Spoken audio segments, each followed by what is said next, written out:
저희가 있었던 그 광야는 사막이었습니다. 굉장히 뜨거웠습니다.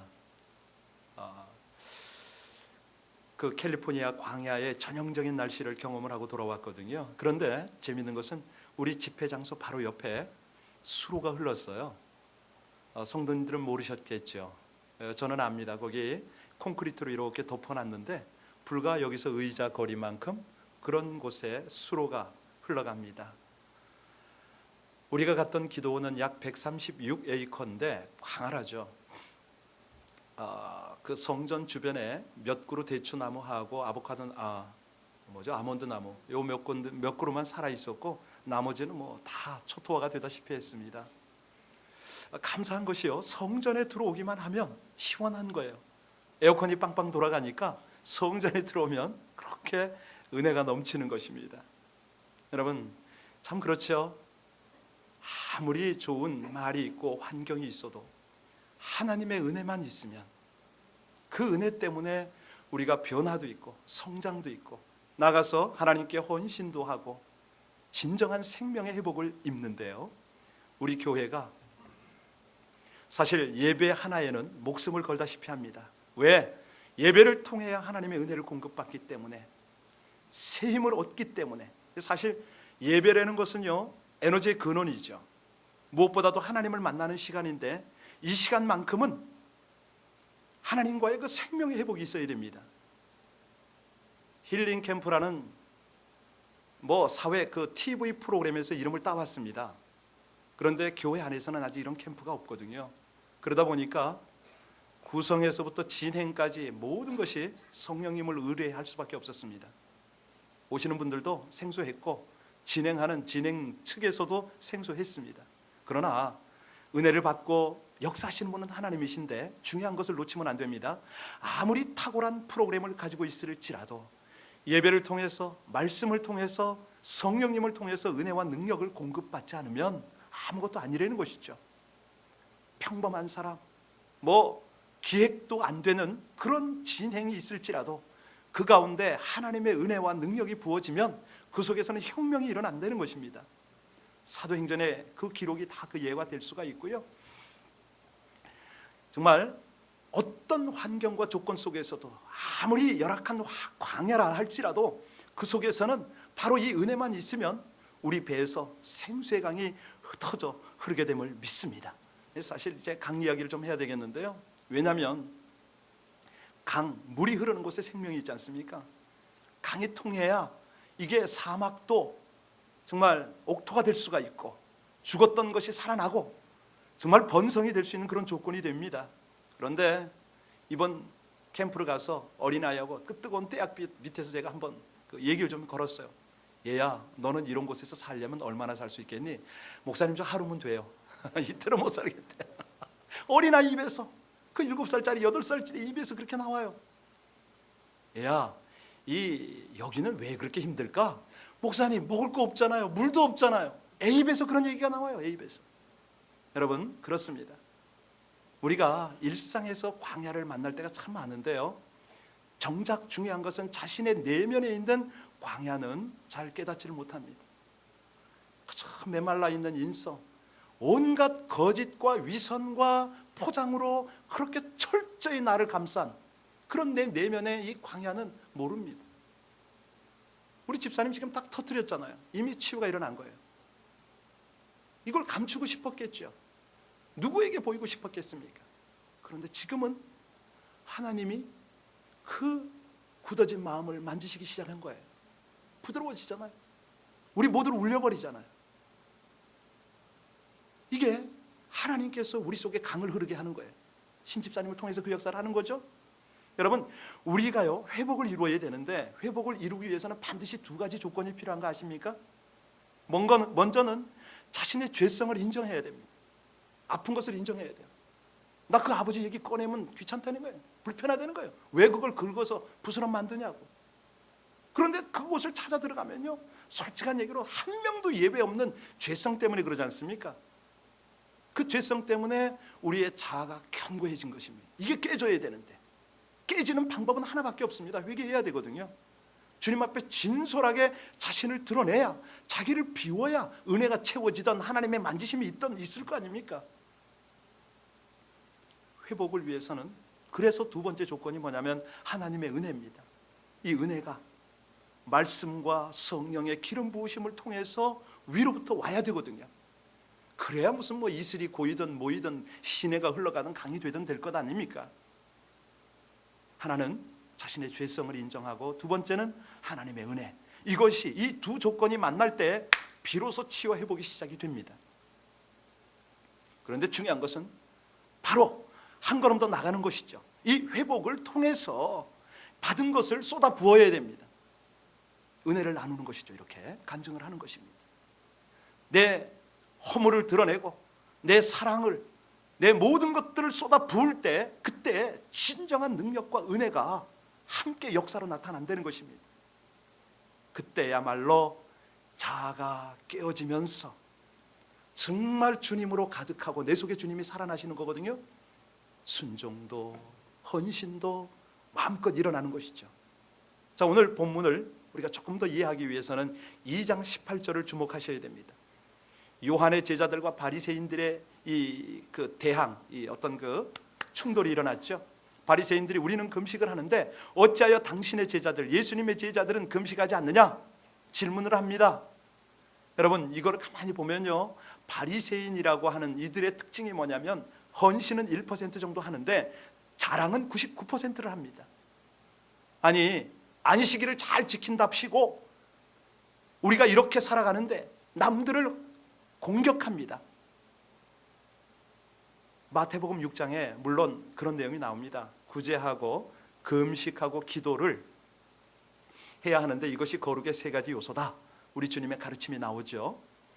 물론 거룩하려고 노력하는 건 참 좋지만 그 거룩을 구실로 남을 정죄하는 수단으로 삼으면 이것이야말로 마음이 강팍해지는 길이죠. 이 게리 토마스가 그런 말을 했습니다. 영성에도 색깔이 있다, 이런 책을 썼는데요. 영성에 보면은 성경 묵상을 통해서 영성이 살아날 수가 있고요, 깊은 기도를 통해서 영성을 개발할 수가 있다고 말합니다. 물론 구제와 금식을 통한 그런 여러 가지 영성 개발의 방법이 있다라고 책에서 다루고 있어요. 각자에게 주어진 각자의 영성과 이 어떤 은사를 따라서 하나님을 만나고 성숙해 갈 수 있다는 것이죠. 여기 책의 결론이 뭐냐면 주어진 은사와 능력 가지고 남을 공격하지 말으라는 것입니다. 자신을 개발하려는 것이죠. 우리는요, 주님이 주신 그 은혜, 주님이 우리에게 부어주신 그 은사, 이걸로 주님을 향해서 충성하면 다 된다는 것입니다. 그럴 때 내가 받은 그 은혜를 따라서 충성을 다할 때, 그때부터는요, 자신 스스로에게 변화가 일어나기 시작합니다. 여러분 혹시 그런 말씀 아세요? 전자기 주도 현상이란 말 들어보셨습니까? 두 개의 전선이 쫙 나란히 가는데 하나는 고압선이 가고 하나는 저압의 전기가 가지 않습니까? 이 저압은 고압과 같은 방향으로 흐르게 됩니다. 그거를 전자기 주도 현상이다 이렇게 말하는데, 다시 말하면 이 원리가 뭐냐면 고압의 전기가 흐르면 바로 옆 사람은 절로 영향을 받는다, 이 뜻입니다. 여러분 힐링 캠프에 참석해 보신 분은 알겠지만, 아니 자기를 돌아보니까 그토록 닮고 싶지 않았던 아버지의 모습이 내 속에 나타나고 있습니다. 한결같이 그런 고백들을 하시더라고요. 나는 저 아버지를 안 닮아야지, 왜 저래? 이런 각오를 가지고 살아왔는데 자기도 모르게 문득문득 내 속에 나타나는 아버지의 모습을 봤다. 이게 공통적인 이야기였습니다. 여러분, 이 육신적인 영역뿐만 아닙니다. 정신적으로, 특별히 영적으로는 말할 것도 없습니다. 이 전자기 주도 현상 것들이 나타나거든요. 기도하는 영성 사람 옆에 있으면요, 절로 기도하게 됩니다. 예, 구제하는 영성의 사람 옆에 있지 않습니까? 긍휼의 마음이 자꾸 불일 듯 일어나게 돼 있습니다. 우리가 정말 인생 살다 보니까 늪에 빠져서 신앙을 다시 한번 끌어올리지 못하는 그런 사람들이 있거든요. 아니, 광야 같은 그 척박한 현실 속에 살아가다 보니까 영성은커녕 기본적인 신앙도 관리가 안 되는 그런 사람 옆에 자꾸 가면 나도 모르게 침체가 됩니다. 영적으로 죽게 됩니다. 자, 오늘 우리 주님께서 이 본문을 통해서 우리에게 던지시는 메시지, 우리 주님의 그 어떤 그 의도, 이거를 좀 분명히 파악을 해야 되는데, 이 의도는 타이밍이 빠질 수가 없습니다. 우리 집사님, 속도보다 방향이 중요합니다. 여러분, 정말 중요한 것은요, 아니 50년, 70년, 80년을 살았으면 뭐합니까? 제 방향을 못 찾으면 아무 소용없습니다. 하나님이 의도하는 그 목적 방향을 제대로 잡아야 되는데요, 그 방향을 따라갈 때 타이밍을 놓치면 안 됩니다. 오늘 주님께서 그 두 말씀을 하시는 거예요. 19절로 2장 19절로 20절을 보시면 지금은 즐거워해야 할 때다 이렇게 말씀하세요. 너희처럼 그렇게 금식에 얽매이고 금식할 때가 아니라는 거예요. 범사의 기한이 있지 않습니까? 전도서에서도 천하만사가 다 때가 있다 이렇게 말씀하셨는데, 영적인 감각이 있는 사람은 하나님의 은혜의 흐름을 탈 줄 압니다.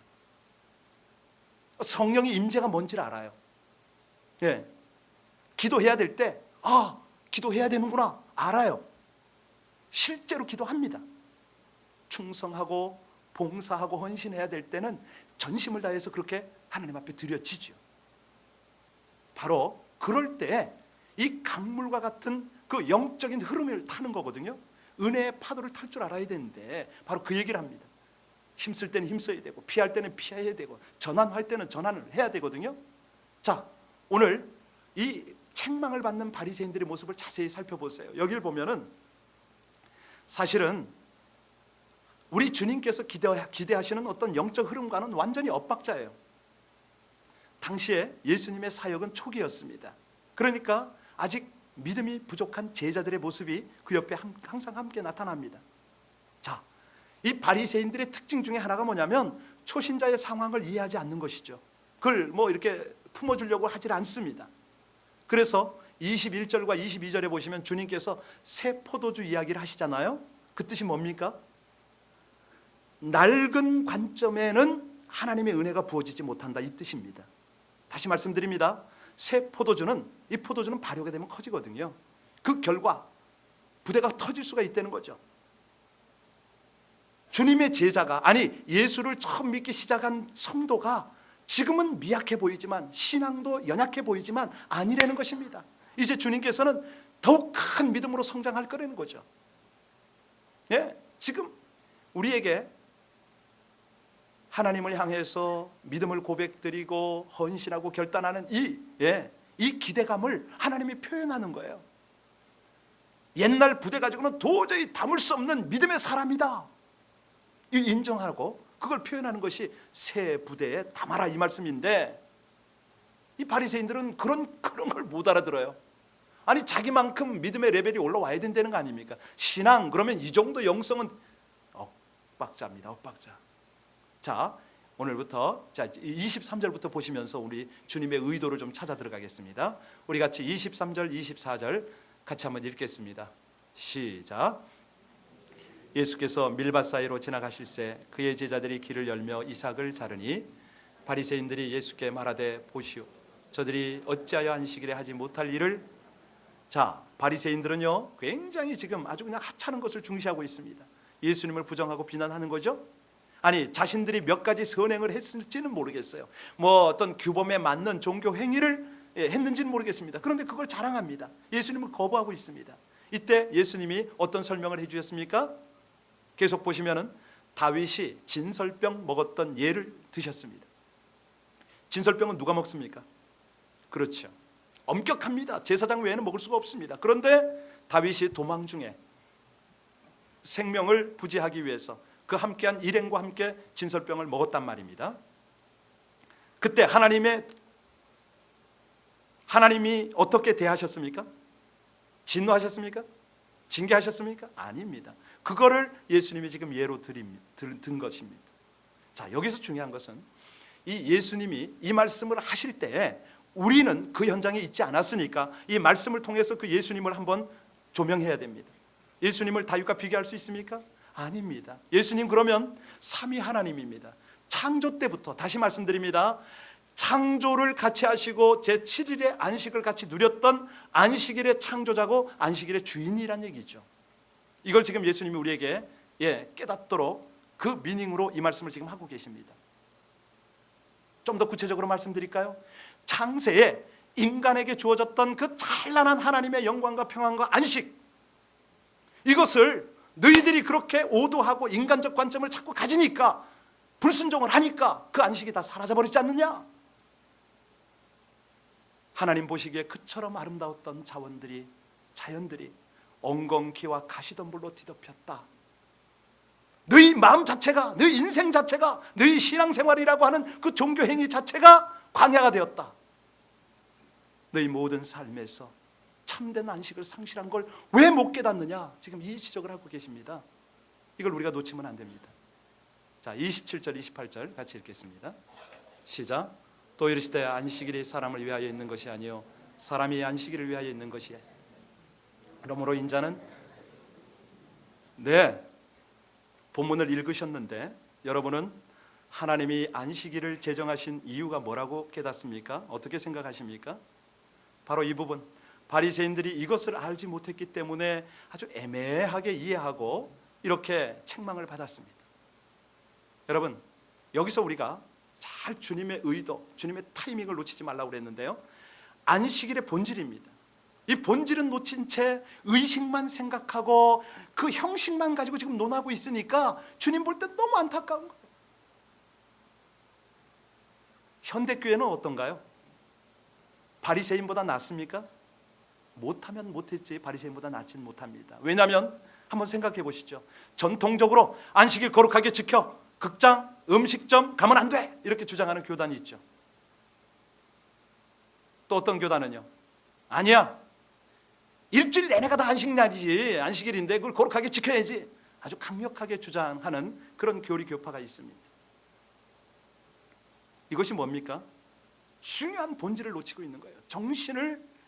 정신에 대해서 분명히 우리가 접근을 해야 되는데 그거를 놓치고 그냥 비본질을 자꾸 강요하고 있는 것입니다. 여러분, 안식일의 본질이 뭡니까? 왜 안식일입니까?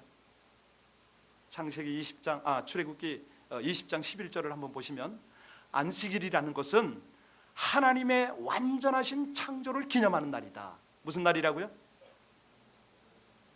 그렇습니다. 하나님의 창조의 완전성을 기뻐하고 축하하고 함께 누리는 날이 안식일이라는 것이죠.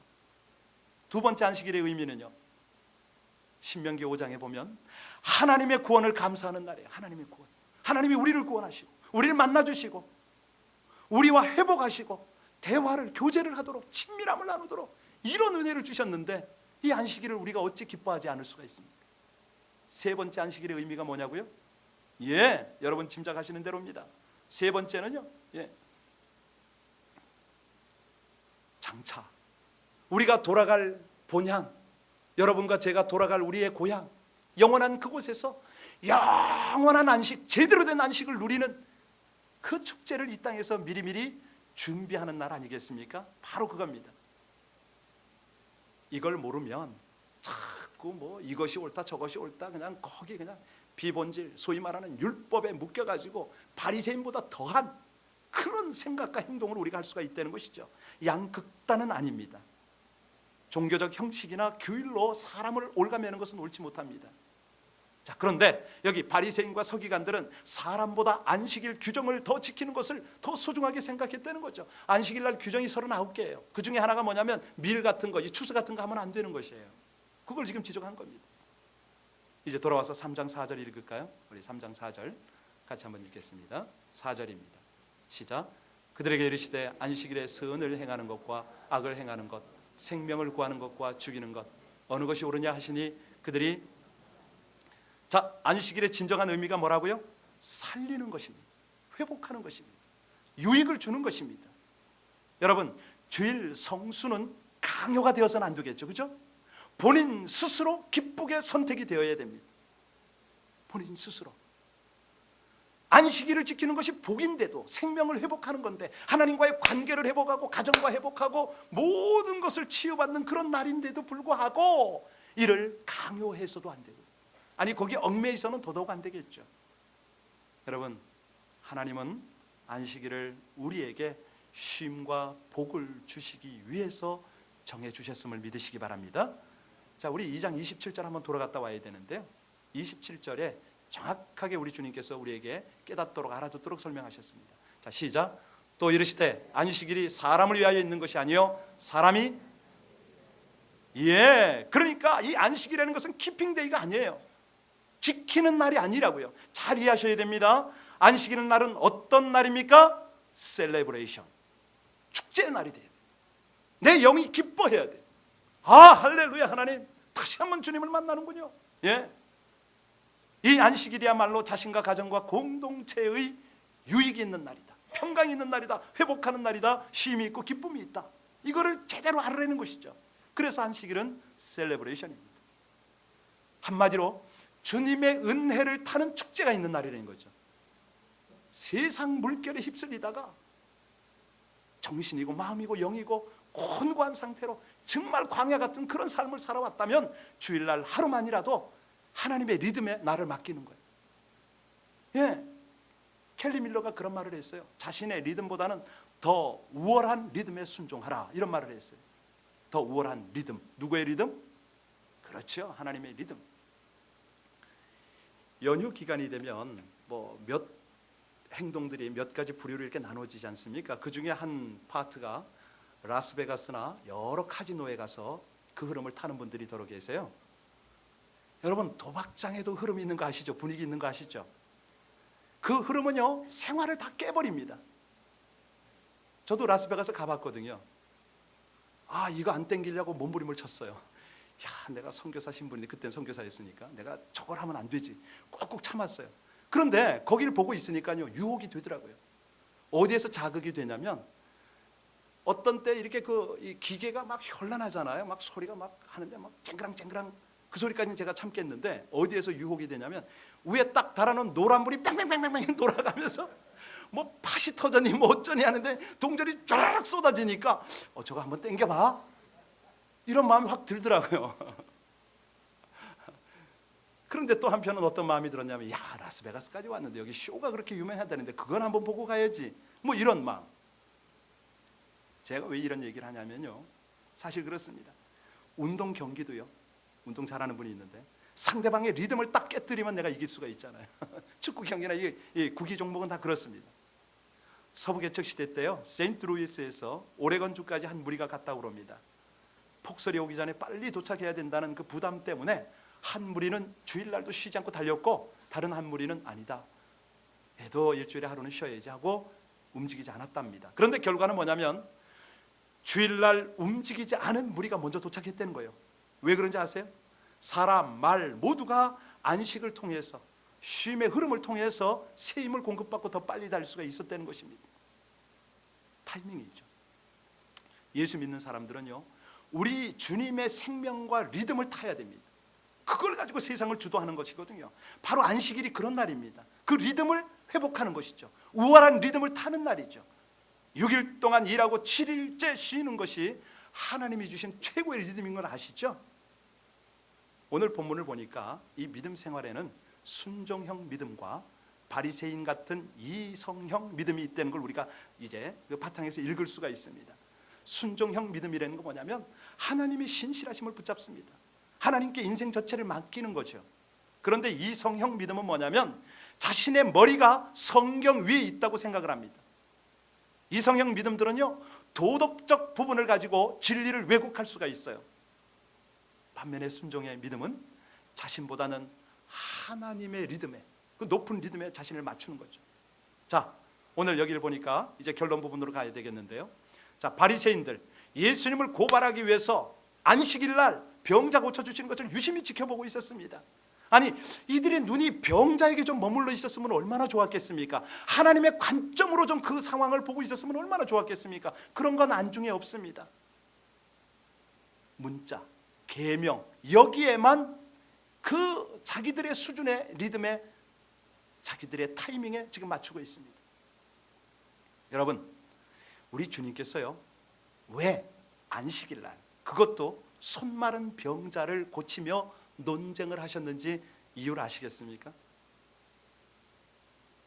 정말로 여기서 바짝 마른 손을 가지고 있는 사람이 누군지 아시겠어요? 느껴졌습니까? 벌써? 와, 닿으셨네요. 그렇지요.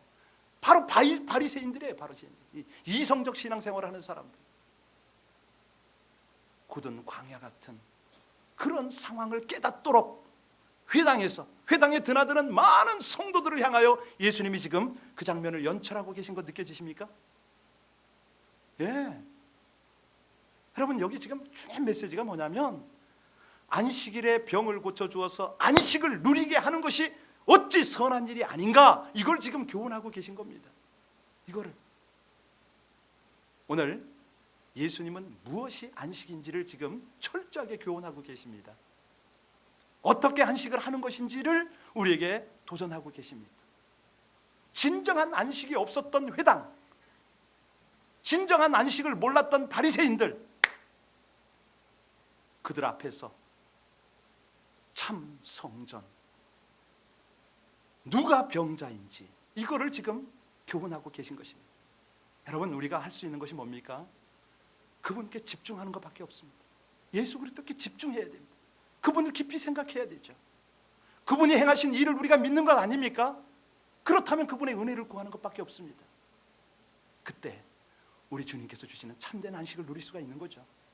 여러분 우리 주님은요 우리를 근본적으로 새롭게 하기를 원하세요. 아니 형식적인 신앙 말고요, 예, 진정한 안식을 방해하는 모든 것을 제거하기를 원하세요. 우리 신집사님 지금부터 얼마나 편하시겠어요. 그 마음에 그렇게 꾹꾹 눌러왔던 거 터뜨려버렸잖아요. 편하죠. 자유하죠. 목사님 저도 그렇습니다. 제가 가장 무지하고 가장 연약하고 아픈 상처들을 드러내잖아요. 내 아들들의 그 치부들을 드러내잖아요. 그렇게 편할 수가 없어요. 그렇게 감사해요. 반은 이미 치유가 된 것이죠. 힐링 캠프를 통해서 여러분들이 그런 다짐을 하셨습니다. 뭐 여기도 계신데 나 부부관계 좀 제대로 좀 해야 될 것 같습니다. 자녀와의 관계도 좀 회복해야 되겠고요, 성도와의 관계 회복을 위해서 노력하겠습니다. 대부분 이런 글을 써내셨습니다. 여러분 세상을 이루는 일은요, 내가 어떤 세상의 성공을 이루는 것을 일로 생각하는 분들 참 많습니다. 착각합니다. 아닙니다. 그거 세상의 성공을 이루는 것은요 안식입니다. 안식을 해야 고난을 이길 힘이 다시 한번 우리 속에서 일어납니다. 안식을 할 줄 알아야 정말 기쁨의 생활을 할 수가 있는 것이죠. 유대인들이 그런 고백을 하지 않습니까? 우리가 안식일을 지킨 것이 아니라 안식일이 우리를 지켜줬다. 나라 없이 그렇게 2000년을 방황하고 지금도 세계를 주도하고 있는 안식일이 그 유대인들이 그런 고백을 합니다. 여러분 우리 예수님은요 안식일을 지금 회복하고 싶어 하세요. 우리들에게 안식을 회복하고 싶어 하세요. 만물을 아름답게 창조하시고 하나님의 형상을 따라 지은 그의 백성들이 다시 한번 하나님과의 막힘이 없는 친밀한 소통을 하기를 원하세요. 아니 구원받은 감격으로 하나님 앞에서 즐거워하기를 기대하시는 하나님, 한번 좀 잠깐만 머릿속에 한번 생각해 보세요. 장차 우리가 가게 될 그 하늘나라 천국 잔치에서는 진정한 안식 좀 누릴 줄 알아야 되잖아요. 아니 우리가 살아가는 이 땅에서 그걸 연습을 못하고 그냥 갈 수 있습니까? 여기서 한번 해야죠. 여러분 오늘 말씀을 들으셨습니다. 이 안식의 은혜가 여러분 영혼 가운데 가득히 채워지고 강물같이 좀 흘러 넘쳤으면 좋겠습니다. 안식일을 제대로 지킬 줄 아는, 안식일을 누릴 줄 아는 하나님의 충만하신 은혜가 회복이 되어서 여러분의 가정에, 그죠? 내 삶의 주변에 치유가 일어나고 회복이 일어나고 여러분이 가는 곳곳마다 생명들이 살아나는 그런 은혜가 있길 바랍니다. 우리 함께 기도할 텐데요, 먼저는 하나님 앞에 감사합시다. 하루하루 살아갈 수 있는 말씀 주신 것도 감사하고 무지했던 말씀에 대해서 무지했던 나를 깨닫게 하신 것도 감사합시다. 근데 무엇보다도 내가 아는 그 알량한 성경 지식 가지고 사람을 헤아리고 사람을 정죄하고 내 방식으로 판단했던 일들을 회개하고 기도합시다. 하나님이 우리의 메마름을 아십니다. 우리에게 참 안식을 주기를 원하십니다.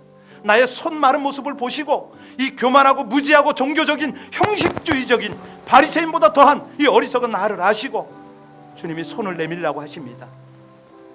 참된 안식 가운데 거하려는 것이죠. 우리의 생명을 새롭게 하시려고 말씀하십니다. 우리 같이 다 같이 오늘 말씀 생각하며 다 같이 기도하시겠습니다.